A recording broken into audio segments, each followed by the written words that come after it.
Corporation and Mr. Jesse Lerman and his team for being our diamond sponsor today. And also for our Keynote lunch and Planet Networks and Mr. Robert Boyle right up front here. Thank you for sponsoring. Also joined us at this table as a special guest here. It's Min Jae Park. He's the press secretary for Senator Cory Booker. So, okay, thank you for coming. Also, join us later on today. We're going to have our networking social, which will take place here. And Paul DeStefano and DeSisti Lighting will be our sponsor for that. So thank you, Paul. And then later on this evening, the fun continues. We're going to have our banquet, which will take place in the other room for those who are joining us. And Vardo Technologies is our sponsor for that. Vardo, thank you guys very much. And what would be better than in a banquet if we didn't have some great entertainment, and we do have that, and that's thanks to Ed Colonia and Colonia Productions sponsored tonight. Entertainment. Those of you may remember it's Simon. Simon is back again to do some magic and some mentalist tricks, so join us for that.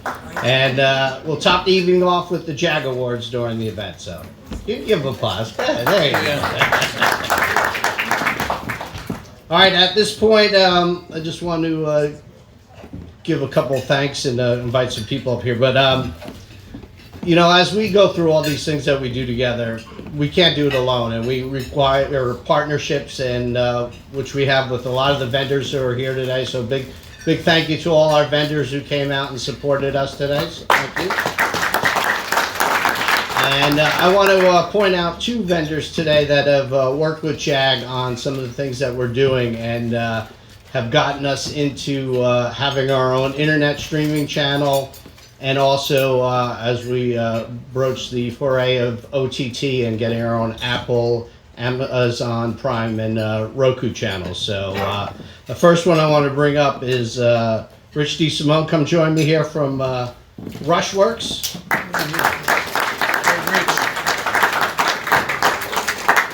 So I just want to give this little certificate award here. I'm going to read it as Rich is coming up.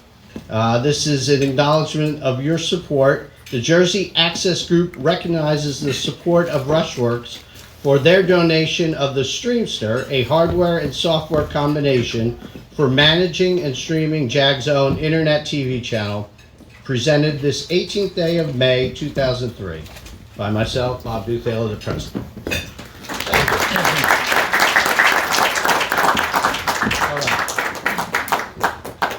The only time I'll ever smile next to him. Only time we're this close and like it. Thank you. With all the different hats that I wear, with JAG, one of them I was proud to wear was with Rushworks, and just another idea that I threw to see if it would stick, and it did. I said to Rush, you developed this great product, what's the chances of you donating one maybe to us so that JAG could start its own channel? Absolutely. Today's proof of that. We launched it a couple of days ago. Yep. Right? We launched it a couple of days ago. You'll begin to see it all over the place as we move forward. And it's all, you know, it's thanks to vendors like him and the vendors you heard about that JAG continues to grow. And we are much appreciated for that. So thank you. Thank you. Yes, we are in the midst of our soft launch, as they like to call it. So we'll work on that, and then we'll get the news out, and hopefully we'll do that. But also on that, if I could bring up Mr. Jesse Lerman, too, please, from Telview. While he's coming up, I'll read his. So the Jersey Access Group recognizes the support of Telview in providing the streaming services that make it possible for the JAG Internet TV channel to be seen on a number of different social media and OTT platforms. So big thanks to Telview and Jesse Lerman. Thanks, sir. You are tall, aren't you? Go on. No, don't go on, too. I'm not that tall. Anyway, thanks so much, Bob. And thanks to everyone at JAG. We really appreciate our collaborations and relationship over the years. We're a New Jersey-based company here. As many of you know, the backstory, we really got our start working with JAG. Many of our first customers were part of JAG, and we've worked together on so many projects. The early file sharing and community distribution network that's now grown into the JAG shared server that we host. And again, we're just so appreciative of all of you, our great customers, the great relationship we have with JAG, and we're really happy to help out in any way we can. So thank you so much. Thank you very much. Appreciate it.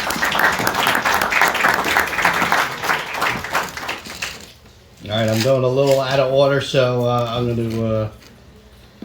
to bring up Mike Wassenaar just to say a few words. Mike is the president and CEO for the Alliance of Community Media, and they work to help preserve and help flourish public, educational, and government access TV. So welcome, Mike.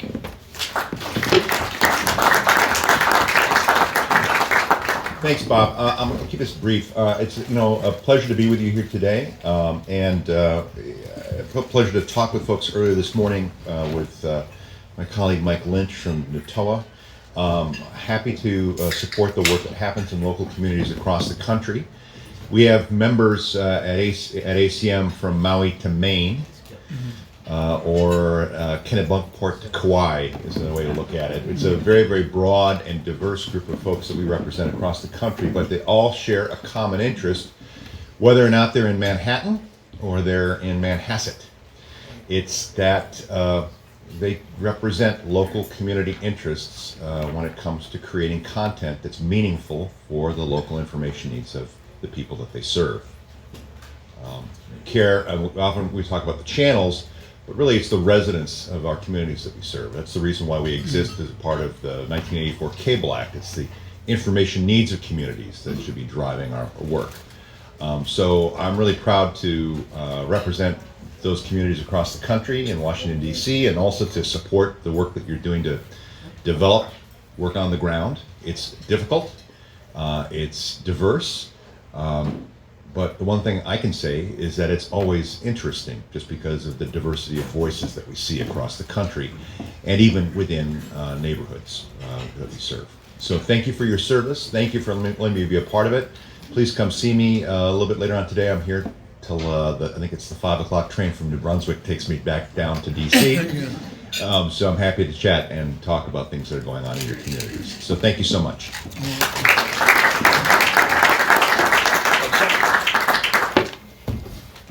And thank you, Mike. And speaking of Mikes, we're going to bring up next Mike Lynch. He's the legislative chair and representative of the National Association of Telecommunications Officers and Advisors, better known as NATOA, in which New Jersey, JAG is the New Jersey chapter of NATOA. So, Mr. Mike Lynch. Thanks, Bob. Thank you, buddy. Come on up. Okay. Greetings, good to see everybody.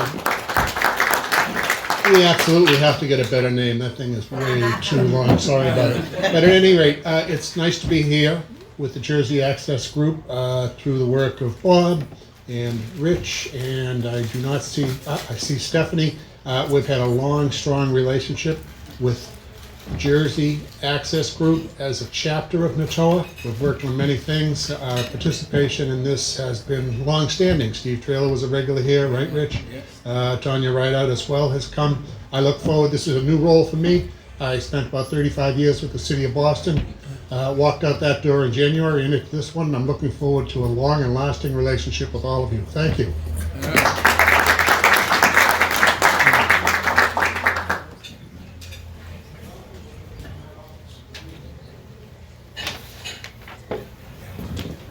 I'm gonna do a little. I'm gonna do a little soft dance here now.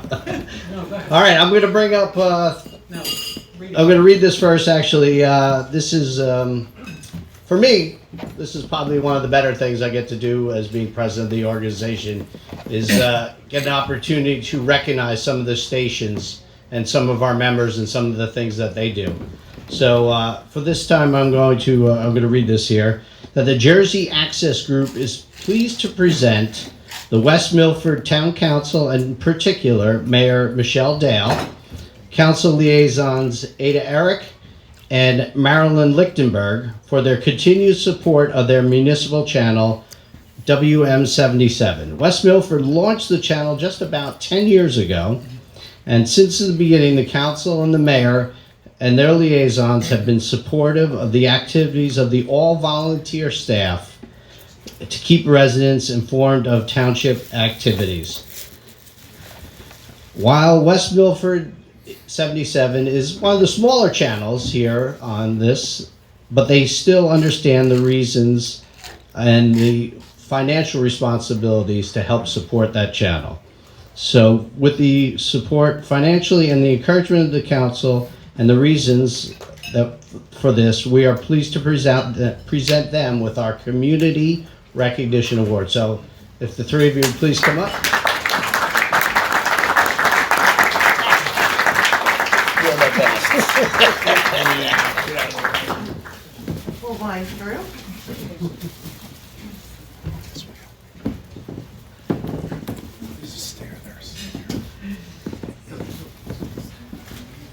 Last time I was here, I couldn't use those stairs. Ada? Mayor? Hi, thank you so much. Thank you. Beautiful. Come on up. Yeah. I invite you guys to say a few words. Would you like to start, Ada? I was down at the League of Municipalities, first time I met Bob at JAG, and I saw that, and he says, "Can we help you?" And I said, "No, I don't need a lawyer." And he says, "No, we're public access TV." And I said, "I need you." And I brought that message back home to our group. Jeff over there is part of our group. And here we are today. Good afternoon, everyone. I just want to say thank you so much. It's one of the, I think, best benefits that we have in the township is having the community access channel to be able to disseminate information to our residents and talk about our community and what happens in the community. And it's really been a great resource to allow people to even attend council meetings without actually coming to the council chambers and stay informed about what's happening in their community. It's been great. Would be remiss if I didn't thank Ada and Marilyn, who have been my wing women in disguise, who work with the channel leaders and what have you and keep everything going. It works perfectly. Couldn't be more excited, and thank you for the lovely recognition and the award today. Do you want to say anything, Marilyn? Come on. Been working on this for probably about 18 years, and Ada and I have been on the council for 11 so far. Thank you, everyone. Oh, say one thing. We'll take a picture.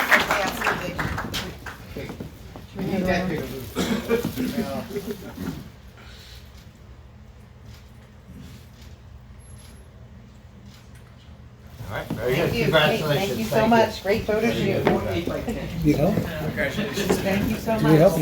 Ada, thanks for bringing up Ada brought up a sore spot for my parents that I didn't stay a lawyer, so thanks for ruining that one.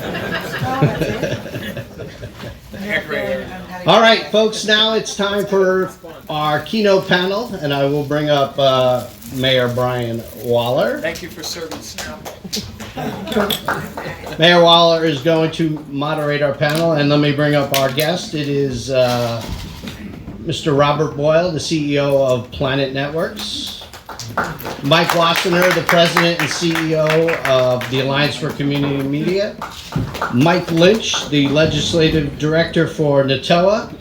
And Marilyn Davis, the Senior Director of Government Affairs for Altice. So please welcome our panel.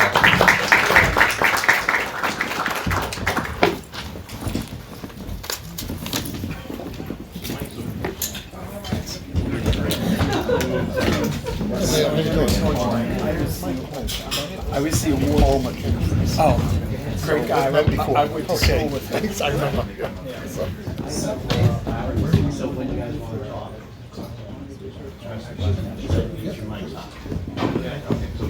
Yeah, it's opposite of what logic is. Right? We'll figure it out. We're all friends. We're all friends. Red button. I nudge Robert. This is personal, but it's not personal. So I think this is like, I don't know, the 10th time I've chaired a panel dealing with the telecommunications. So are we allowed to do a steel cage match bomb here? That's not, I forgot it's being videotaped. We can't do that, so. Well, I think I'll introduce myself. I'm Brian Waller, the mayor of Piscataway Township, and I chair the telecommunications committee for the League of Municipalities, and I also sit on the telecom committee for the U.S. Council of Mayors.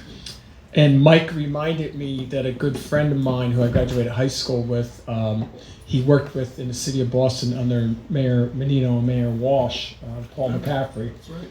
And so good friends right there.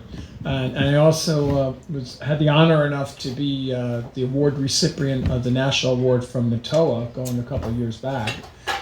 So it still hangs in the office right there. And it's not collecting dust, believe it or not. But I think the overriding issue today is that through what the Congress passed and signed into law by the President of the United States, President Biden, and I know Senator Booker's press secretary is there, has the possibility of really transforming our country into something that it should have been all along. And what I mean by that is that we have a lot of other countries around the world that are miles ahead of us in internet speed and access and things like that, which is ironic because we're the country that developed all of it. And so how did we end up lagging behind other countries? Was it that they figured it out, innovation, before we actually built it or something like that? I don't know.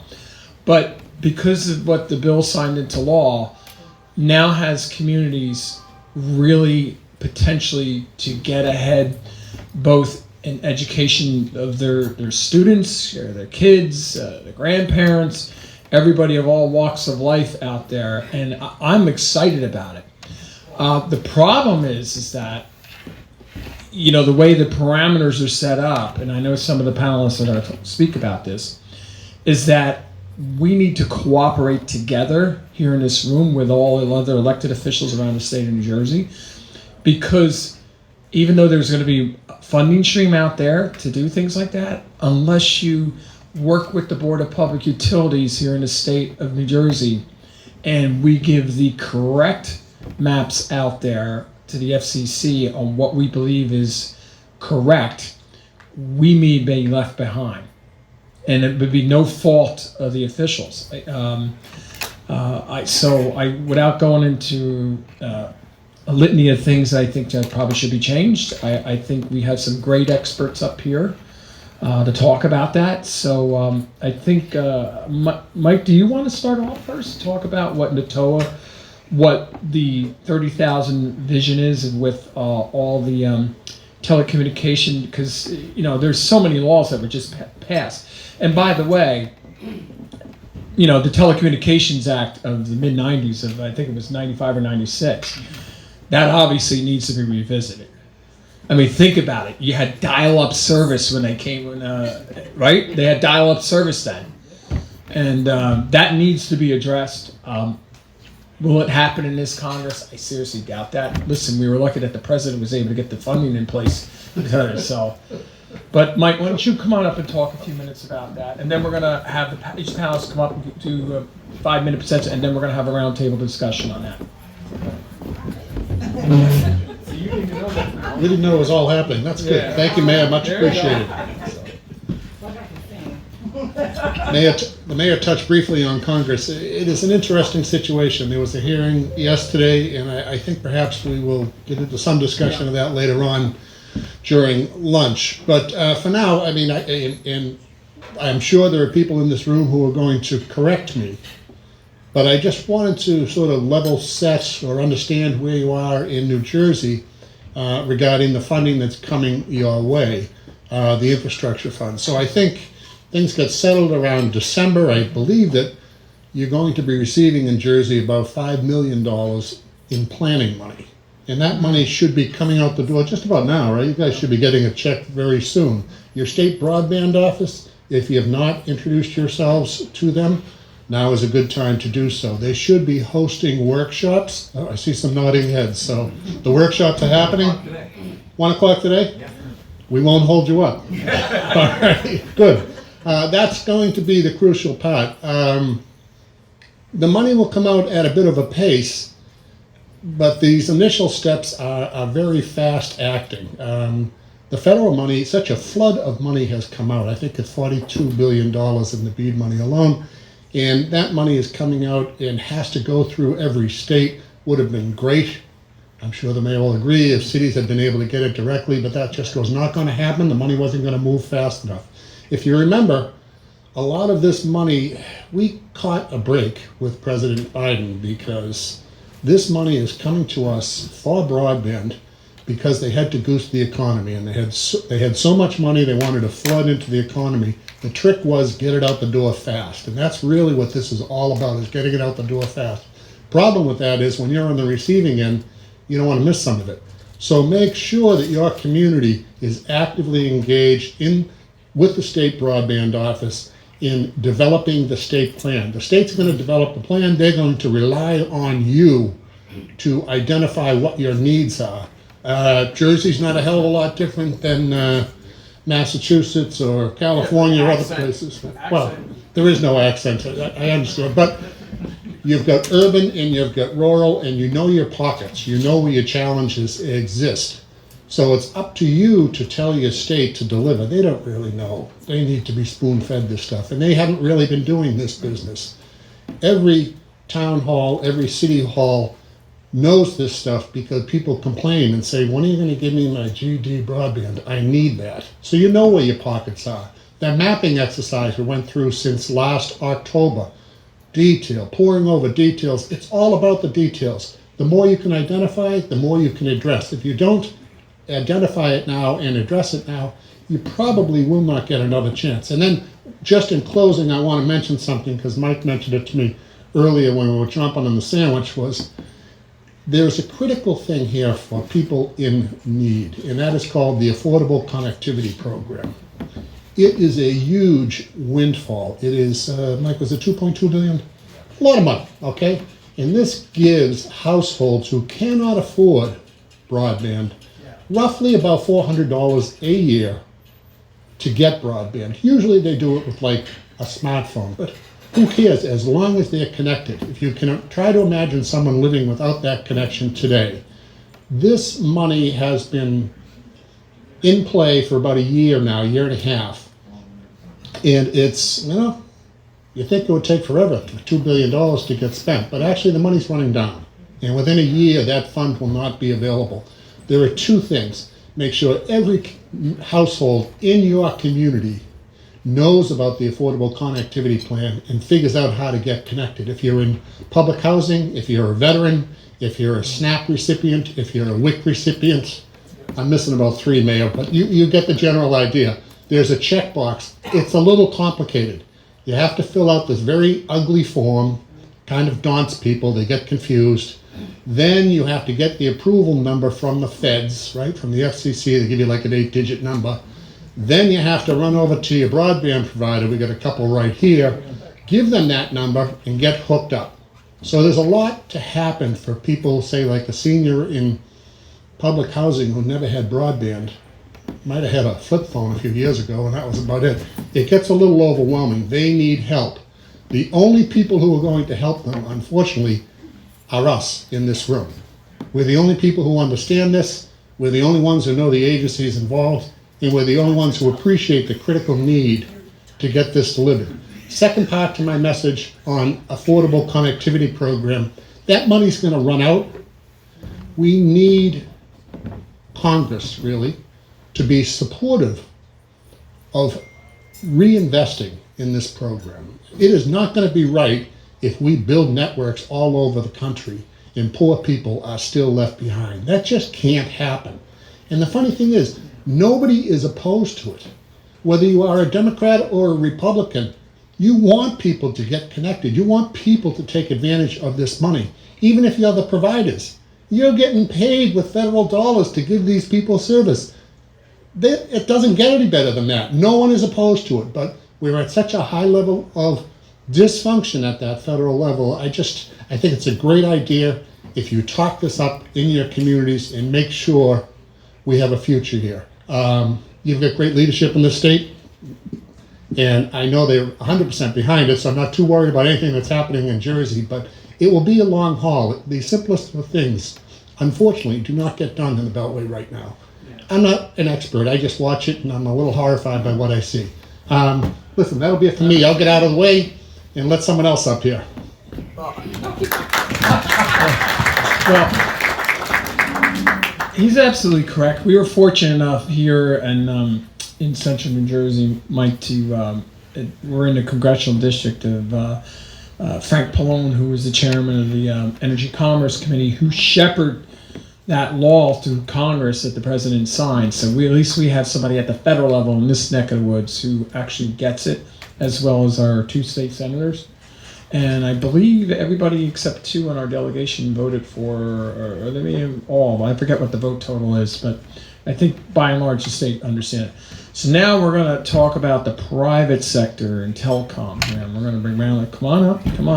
We're going to get that viewpoint on how everything at the national level, telecommunication laws are affecting at the private level about implementing a lot of this, so to speak. So, and then we're going to have Bob come up right afterwards, and then we're going to have the bookend right there with Mike. Well, good afternoon. Good afternoon. So let me just make sure we are clear where I am. So I'm a Baptist. I went to church on Sunday, and in the Baptist church, there's a call and response. So good afternoon. Good afternoon. Well, I am Marilyn Davis. I'm the Senior Director of Government Affairs for Altice for the state of New Jersey. Thank you for having me here today. Thank you, Jeff, for your persistence in getting me here, and I'm glad to be here as the ISP provider. So just, although my focus is on the state, we're certainly impacted by what's happening at the federal level. And just to echo some of the things that Michael mentioned, there are, and I'm going to put it in buckets, right? There are several buckets of funding from the federal government that's coming down to the state that we're certainly interested in what is going to happen with that money. One, of course, ACP, American Connectivity Program. Most people are using the money from ACP for their mobile devices. And to a certain degree, that's fine, but when you have families, it doesn't help the household. So if you're a resident of a public housing property, if you have it, it's great, mom has it, but what about the kids? How are they going to do the schoolwork? So what we in the private sector are advocating for, this Altice, Optimum, whatever you want to call it today, what we're advocating for is that some of the monies, whether it's the ARP monies or BEAD funding that's coming down the pike, some of that money is allocated to to create a state version of the ACP program. So where we now have individuals using it for mostly smartphones, let's allocate some of the money that's coming down that we have to spend on broadband for wired services. And the population that we're targeting are MDUs, those who reside in multi-dwelling units, in particular public housing authorities, but it could apply to other MDUs where you have a low income population. Because if we're serious about closing the digital divide, this is our one-shot opportunity. And based on the chaos, and since I came from Washington, based on the chaos that's happening right here in Washington, which is unprecedented. For those of us of a certain age, we've seen bipartisanship work well, especially in the 90s. It worked very well. We had a divided Congress, right? But in this particular situation where we are now, which to me is unprecedented, I don't know if we'll ever get this shot again. And so we have an unusual opportunity to close the digital divide, at least close it a little more, but you have to be part of the process. And I had a conversation with my brother Ryan from Oakland. Yes, he's my brother. And I share with him, I'm sorry, Valerie, I'm going to introduce you. Valerie Bullard is the director of the state broadband office. So she's in charge of creating the plan and implementing the plan. So if you don't know her, please have a conversation with her. Because again, we have the BEAD funding that the state's going to receive hundreds of millions of dollars. We don't know exactly, but we know it's going to be over $100 million the state is going to get for BEAD funding and for digital equity. So in some cases, and I hate to say this, man, but I'm going to say this. New Jersey's like 3 communities. We have the urban, we have the suburban, and we have the rural. And for those of you who are part of the rural, the Sussex, Warren, or Salem, Cumberland, so your needs are going to be different from the needs of the more urban communities, right? But it's also going to be different for those of us who live in the suburban communities. I consider first-hand boy suburban. I don't care what they say. So it is important that you're at the table, and if you're not at the table, you're going to be on the table. But there's an opportunity for you to weigh in to say, my community is unique in this regard, and here's how, and here's why, and here's how we could use some of those funding. But you can't, even in a place like Oakland that's pretty well funded, there are things you could do on the digital literacy side. So you may not have a community that's ACP qualified, or you may have some seniors or some veterans or other individuals who may qualify for ACP services, but you do have an opportunity to provide digital literacy. Because although the world is changing, whether we like it or not, and from a provider, a public, and I'll defer to Robert as well, from the private sector perspective, we're seeing cable subscribers go down. And we had this conversation in the last meeting, like, what's going to happen when the recession hits? Yeah. And when you're looking at a finite amount of money and you have to decide who gets what gets paid, right? So we're going to see those subscribers go down. So we've got to be creative in making sure that our senior population knows how to utilize the benefits of broadband, what's on the health side. So there's funding for telehealth that you should tap into in addition to the other buckets of money that are out there. So don't think because you're Metuchen, I love Metuchen, I pick up Metuchen all the time, because you're Metuchen that you don't fit into this. Every community fits in, and from a private provider perspective, want to be a partner with you. We want to have this public-private partnership. Let's be innovative, as we were previously, right? Let's be innovative and come up with a solution to address a problem. We cannot continue looking back. We cannot continue looking back and assuming that, those of us of a certain age, and I am too, where we had the box TVs, right? The big floor model TVs, they were humongous. Those days are gone. Now we're streaming. That's where we are today. I have no idea where we're going to be in 10 years. So we can't just look at things where we are today. We want to continue business as usual because the world is changing. And truthfully, we had a COVID growth spurt, if you will. And so things are really accelerating really fast in the technology field. Who knows what impact AI is going to have on us, right? So, let's sit down, let's have conversations, let's talk about where we want to go, and then let's try to figure out a solution of how to get there. So we in the private sector want to engage with communities on these solutions. We don't want to just focus on what is HD PEG, but let's talk about what could be and how we can address, because broadband is an economic development tool. Most people don't realize in communities where there is broadband and where there's high-speed broadband, your property value goes up about 3%, give or take. And in places like Sussex and Warren counties, where I've been, Salem and Cumberland counties, it's true that if you build, they will come. People don't want, not everyone wants to move to Colorado, right? You could have Colorado right here in New Jersey if you go to Sussex and Warren counties. But in those places, they don't have high-speed broadband to a large degree, and that's Bob's home turf, right? So if we can support deployment there, and certainly access to affordability in the suburban and urban communities, it's a win-win for New Jersey, and we can then regain our position as the innovation state. With that, I'm going to sit down because I'm going to go back and talk all day. Thank you, Marilyn. And Bob, why don't you come on up, since you're another private sector company who lays a lot of fiber optic lines all over the state of New Jersey to bring high-speed internet to a lot of households and commercial properties. So, Marilyn and I, we're like fierce competitors in the business world, but personally we like each other and we get along great. But this is the whole point, is that this is going to take a lot of different people. It's not just going to be Altice. It's not just going to be Planet Networks. You got Verizon. You've got Comcast. A lot more in the kind of the southern part of the state. It's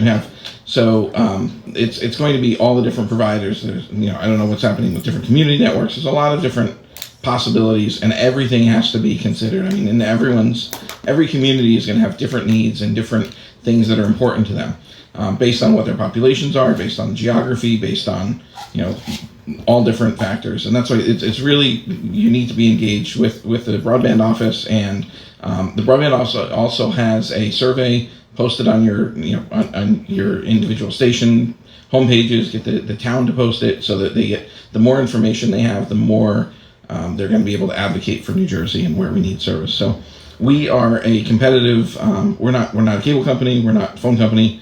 My company, we build fiber networks, and we operate them too. So we're not just like a builder. We actually are another option other than the phone company and the cable company.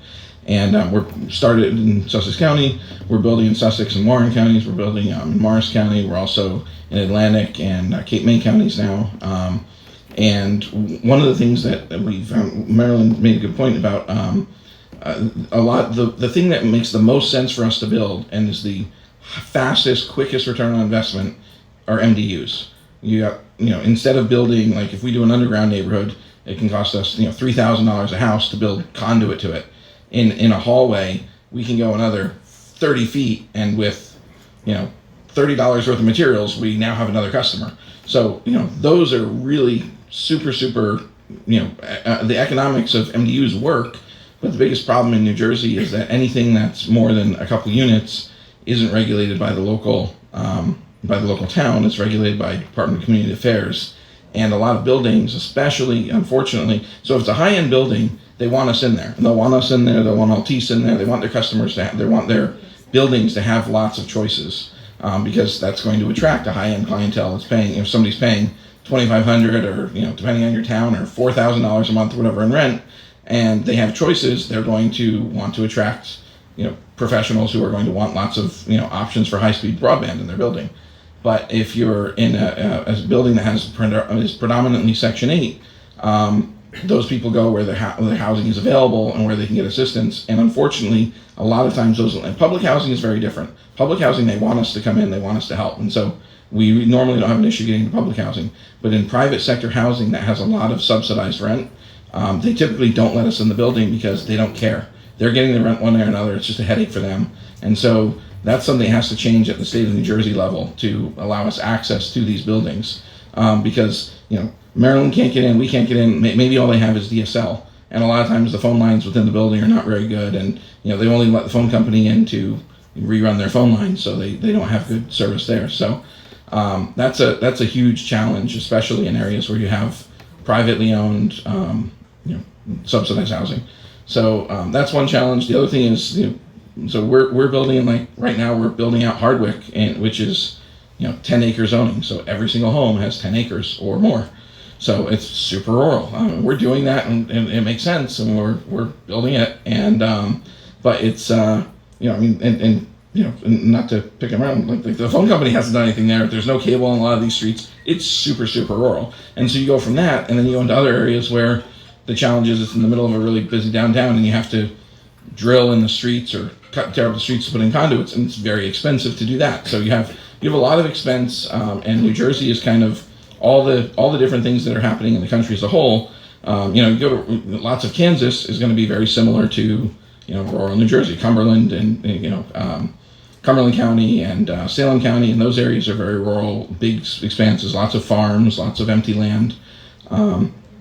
So we have a lot of challenges ahead of us, but we also have a lot of opportunities as well. And so we're super excited. We're excited to work with New Jersey Broadband office. We're excited to work with our customers and the towns that we're building in, and also it's going to take all of us working together to solve these problems, and we're excited to do that, and look forward to working with all of you, and you guys get the word out to let people know that change is coming, and there are opportunities, and that these problems are going to be solved, and that's the whole reason.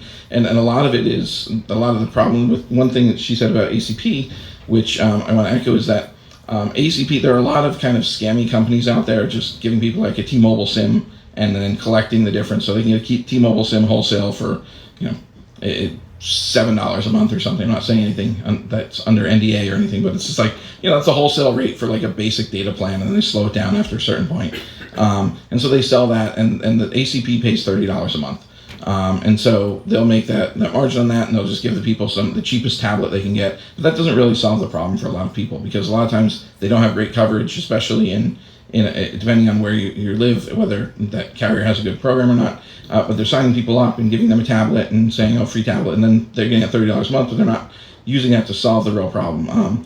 Both Comcast and Optimum for years have had a low income program that if you qualify, they give you, I don't know, how much is yours? Yours is really $14.99 now, and I think Comcast is similar. It's like, I think it's $9.99 or $14.95 or something like that. We also have a similar type of program. So there are programs out there in addition to the ACP, but a lot of times those people don't have if the service isn't in the building or it's not in their neighborhood, then they can't take advantage of those programs. And the other issue is that a lot of times they don't have the equipment or computers at home. So the ACP also provides access to computers, and there are a number of different companies that participate in that. And you can see all that on the FCC's website. If you search for ACP, if you have people in your communities who need a laptop or a Chromebook or whatever, they'll give that to people who need it. And you have to pay something, but I think it's between $10 and $50, but the government subsidizes, I think, $150 or $200 or something. So most of the companies that are doing it for $10, you can get a laptop, which is a great deal for somebody who needs one. So anyway, thank you. Thanks, Ron. We're gonna have Mike come on down. You're batting cleanup here on the policy end. And then we'll have a Q&A up here. If that's okay. I don't know what the time is. I kind of feel like I'm at the cleanup position on the whether it was roast, like the Dean Martin roast program, right? Aging myself. So a couple thoughts for you here, and I won't talk about HD, even though no commercial television company has sold an SD television in America since 2009. So I just kind of mentioned that SD is not a future-proof product. Just want to kind of mention that. We're not really talking about HD. Just want to mention that no commercial television has been sold in America in SD since the second Bush administration. Anyway, so ban and cleanup. A couple thoughts. First, the device issue that you bring up is an extremely important one, and I think one of the things that I think we know about adoption of broadband is that you need availability, cost, and interest. Those are the three drivers. The availability is the build-out question that we're talking about in communities across New Jersey. Cost is the total cost of operation. So it's not just the ACP cost that we're talking about with broadband. We're talking about a device. Mike, if you want to hold up your laptop. This is not an inexpensive device. Why does Mike Lynch get a nice device and like somebody who's on a subsidy gets a crummy little pad that you can't do homework on? And if we're talking about economic opportunity, we have to be looking at device availability. So I think if there's one suggestion I would have for both federal and state lawmakers as we're thinking about this, is finding ways to be able to get equitable devices into people's hands, not cheap devices that will fall apart or you can't actually engage in the economy with. I know of no one who can write a resume on a cell phone. And I know of no one who can apply for college on a cell phone. So if we're actually talking about equity, we need to be talking about making sure that everybody has the ability to be able to participate and get into the pool, right? So as long as we're all in agreement with that, it's got to be a way to be able to make sure that people have the tools that are necessary to be able to be a part of the economy. The interest part, I think, is an interesting question, because I think it's assumed that if we just sort of plow a bunch of money into build out and we plow a bunch of money into teaching and devices, people will want to be on the internet. We know that's not the case. That I think it's something like 20% of Americans who don't adopt internet because they don't think it makes any difference in their lives. So I think this is the gap specifically that community media can play a part in, and I want to make one last pitch for community media for you in a moment here. You have to be thinking about what is salient in people's lives. What do they need to be able to make connections with one another in community? What do they need to be able to connect with their families, both in their neighborhoods or around the world? What do they need to be able to make good choices for their their health, for their economic lives, those types of things. That's actually on us to be able to make that case to people so that it's salient in people's lives. Otherwise, all the investment we make is for nothing. Because if people are not motivated to change something or to ask their local officials to change something, change is not going to happen. So we have to be thinking about how we can be salient in people's lives. And this kind of leads me to the last point for you here, batting cleanup. Why is community television, why does community television care about digital literacy? Why should we care about that? Well, at the very least, I would say that if you're supporting local government expression and connection with residents in your communities, making sure that all residents of your communities can participate in local government through any means necessary, probably the wrong quote, but through all means necessary, is essential in your work. We have not done that historically because our funding has been based on cable revenue primarily. So we focused on cable distribution, and actually we were afraid for many, many years. Many of us have been afraid about trying to diversify revenue or trying to get off of the cable island to be able to have online streaming platforms. Well, we now know that that's necessary. The thing I think it's sort of strange about this conversation is that most local governments, state governments and federal governments, have gone to e-governance platforms 2 decades ago.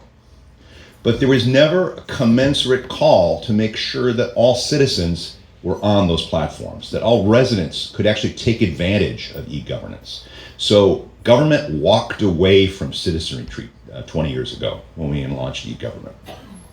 I'm just telling you, if you go out into communities that don't have access to information, they can't use the levers of power to build better lives. And local government, state government, and federal government walked away from people by turning to e-governance platforms without the commensurate connectivity, training, and Mike Lynch's laptop, right? So if we believe that information leads to healthier communities, we know that's the case. That's why a lot of us are in our job. We know that local government transparency leads to better outcomes in local government. It's commensurately, we have to make sure that everybody is on board to be able to get the information they need to be able to build a better life. And that means that all of our channels have to be on multi-platform solutions. Folks like Jesse at Teleview make sure that that happens. But then that means we have to make sure that everybody's on board somehow to be able to build a better network of information amongst our local communities. That's why you should be interested in digital literacy and digital equity as a community media provider. You need to make sure that all of your residents have the information they need to be able to make the best choices in their lives. And without that, they make imperfect choices. They make the wrong choices. They make bad choices. They drive things into the ground. So we need to find ways to be able to lift people up for that work. That's why that's important. So that's my cleanup message for you. So, all right. So I think we'll keep it on schedule here.